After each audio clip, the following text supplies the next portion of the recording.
اللہ تعالیٰ نے قرآن حکیم کے اندر بندہ مومن کی کامیابی اور اس کی فلاح کے لیے جو نصاب بیان فرمایا ہے، ان میں سے ایک اہم بات یہ بیان کی ہے کہ مومنوں کی یہ نشانی ہے کہ والذین ہم عن اللغو معرضون، فرمایا وہ لوگ بے معنی اور فضول چیزوں سے پرہیز کرتے ہیں، لغویات سے، فضولیات سے، بے مقصد کاموں سے اپنے آپ کو بچا کے رکھتے ہیں۔ یہ مومن کی شان ہے۔ ہر جگہ پہ الجھ جانا، ہر بحث کے اندر حصہ لینا، ہر مقام میں کسی نہ کسی شغل کا شکار رہنا، یہ مومن کی شان ہے۔ مومن کو اللہ تعالیٰ نے وقار عطا فرمایا ہوتا ہے، اس کو اللہ تبارک و تعالیٰ نے اعزاز سے نوازا ہوتا ہے، کرامت انسانیت کے ساتھ ساتھ خیر امت کا تاج بھی اللہ نے دیا ہوتا ہے۔ مومن بڑی فضیلت والی باشعور قوم ہے، وہ لغویات، فضولیات، بے مقصد اور بے معنی چیزوں میں الجھ کر اپنی زندگی کو ضائع نہیں کرتے۔ وقت جیسے جیسے گزر رہا ہے، حالات جیسے جیسے بدل رہے ہیں، لہو و لعب کی کثرت ہو رہی ہے، کھیل کود، آنا جانا، گھومنا پھرنا،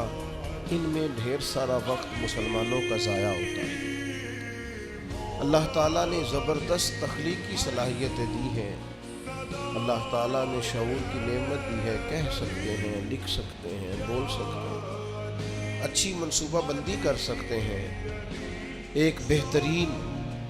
نظم کے ساتھ بڑی ساری چیزوں کو آگے لے کے جا سکتے ہیں، لیکن الجھے ہوئے ہیں فضول بحثوں میں،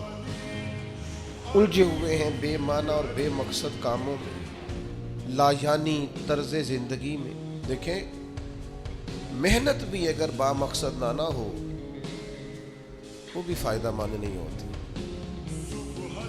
محنت بھی با مقصد ہو، با معنی ہو، جد و جہد بھی کریں تو وہ بھی مقاصد والی ہو۔ آپ غور کیجئے، یہاں سے فرض کر لیں آپ کہ لاہور آپ گاڑی پہ جاتے ہیں تو آپ کا 5,000 کا 10,000 کا پیٹرول لگتا ہے یا 1,000 2,000 کرایہ لگ جاتا ہے۔ اب ایک شخص کہتا ہے جی میں اس طرح کروں گا کہ پیدل میں نے جانا ہے لاہور اور میں کرایہ بچاؤں گا، تو چلا گیا پیدل، 2,000 اس کا بچ گیا، لیکن اب چونکہ پیدل گیا ہے، پیدل آیا ہے، بیمار ہو گیا، جو ضروری کام اس نے کرنے تھے تھکاوٹ کی وجہ سے وہ نہیں ہو سکے، اور جو اس نے وقت ضائع کیا آنے جانے میں، اس میں کتنا کام ہو سکتا۔ اب اس نے محنت تو کی ہے، لیکن وہ محنت اس نے با مقصد، اچھا ہو سکتا ہے بیمار ہو گیا خدا نہ خواستہ تو ڈبل پیسے لگ جائیں۔ ہمارے ہاں ملنگ ہوتے ہیں نا، ملنگ اکثر فارغ ہوتے ہیں، کام کوئی، ملنگ ہوتے ہی وہ لوگ ہیں جن کو کام کوئی نہیں ہے، تو پیدل جا رہے ہیں داتا صاحب، پیدل جا رہے ہیں وہ حضرت بابا صاحب، تو کہیں نہیں کہا داتا صاحب نے کہ میرے پاس پیدل آنا، داتا صاحب تو خود گھوڑے پہ بیٹھ کے آئے تھے جب اپنے علاقے سے آئے۔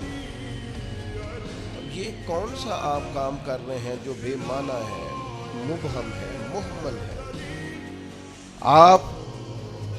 کون سی ایسی اس میں آپ مجاہدہ بالنفس کر رہے ہیں جس کا کوئی مطلب ہی نہیں ہے؟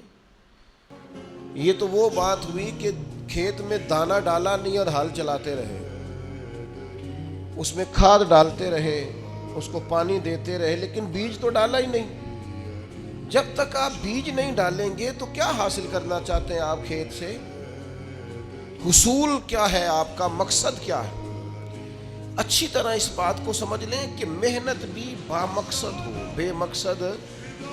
بلا وجہ کی، وہ کیا کہتے ہیں پنجابی میں کہ آپ مدھانی پانی میں ڈالیں گے تو مکھن نکل آئے گا، اس کے لیے دودھ چاہیے، فقط دودھ نہ ہو، دودھ بھی کسی شخص نے جما رکھا ہو، دہی بنا ہوا ہو، پھر آپ اس کے اندر محنت کریں گے تو مکھن نصیب ہوگا۔ بلا وجہ کی مشقتیں کر رہے ہیں، بغیر کسی سبب کے جدبو جا رہے ہیں، 100 کلومیٹر کا 200 کلومیٹر کا سفر کر کے، مقصد کیا ہے؟ 2 تصویریں لینی، مقصد حیات ہے میرے بھائی۔ وہ سفر کیا ہے گھوم کے، اور وہ کہاں چلے گئے اور جا کے واپس لوٹ کے آئے، تو نتیجہ کیا ہے؟ ہم جی گھومنے گئے تھے،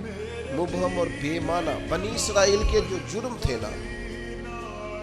ان میں ایک جرم قرآن مجید نے ان کا یہ بیان کیا کہ بہت سوال کرتے تھے، بہت بحث کرتے تھے۔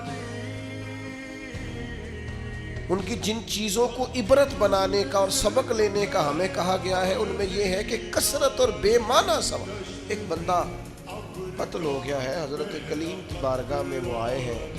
حضرت کلیم علی نبی نام علیہ الصلوۃ والسلام نے ان سے فرمایا ہے ایک گائے ذبح کرو، مرنے والے کو اس کا کچھ حصہ مارو،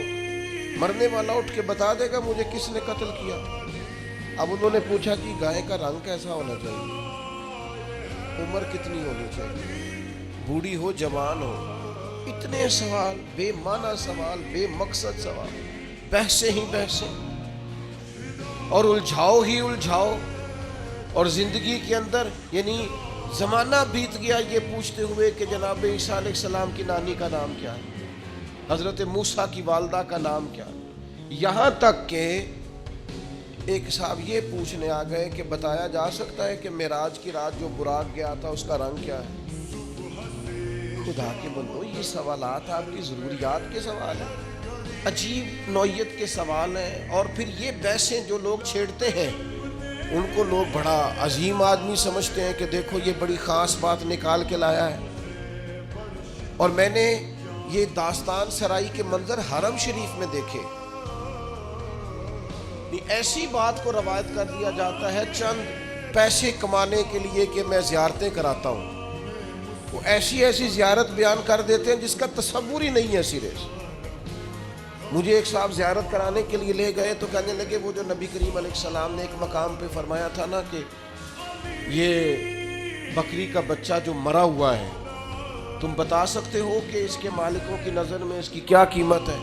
تو صحابہ نے کہا کوئی قیمت ہوتی تو یہاں پھینک دیتے، کوئی قیمت نہیں۔ کہنے لگے وہ جو حدیث اور وہ جو واقعہ ہوا تھا جہاں سرکار نے یہ بیان کیا تھا وہ یہ جگہ تھی، اس کی زیارت کر لو۔ تو میں نے ان سے پوچھا آپ کو کیسے پتا یہ جگہ؟ میری بات کی سمجھ آ رہی ہے؟ کیسے پتا ہے؟ کتاب میں بخاری میں حدیث موجود ہے، لیکن وہاں تو کوئی تعین نہیں ہے کہ وہ خاص، یہ بعض اوقات یہ ہوتا ہے کہ سرکار فلاں محلے سے گزر رہے تھے، لیکن بھائی نے ہی آپ نے تعین کر دیا، اور تبدیلی یہ وقت کے ساتھ جگہ بدل گئیں، حالات بدل گئے، کہیں خالی زمین پر مکانات آپ نے تعین کیوں کر کے کیا؟ کس وجہ سے کیا؟ ایک نئی بات جڑنے کے لیے؟ اسلام دنیا میں صرف بحث کرنے کے لیے آیا ہے؟ آپ روز ایک نئی بحث کریں گے، روز ایک نئی کہانی بنائیں گے، روز ایک آپ عنوان بنائیں گے جس پر مجادلہ ہو، مکالمہ ہو، مناظرہ ہو۔ دین کے اخلاقی پہلو اور جو عمل کے لیے دین دنیا میں آیا تھا اس پر عمل کب کرنا؟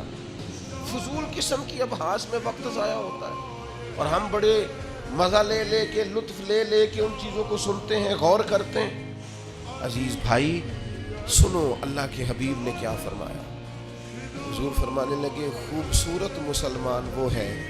جو بے مقصد باتوں کو چھوڑ دے، لا یعنی اور بے مقصد چیزوں کو چھوڑ دے،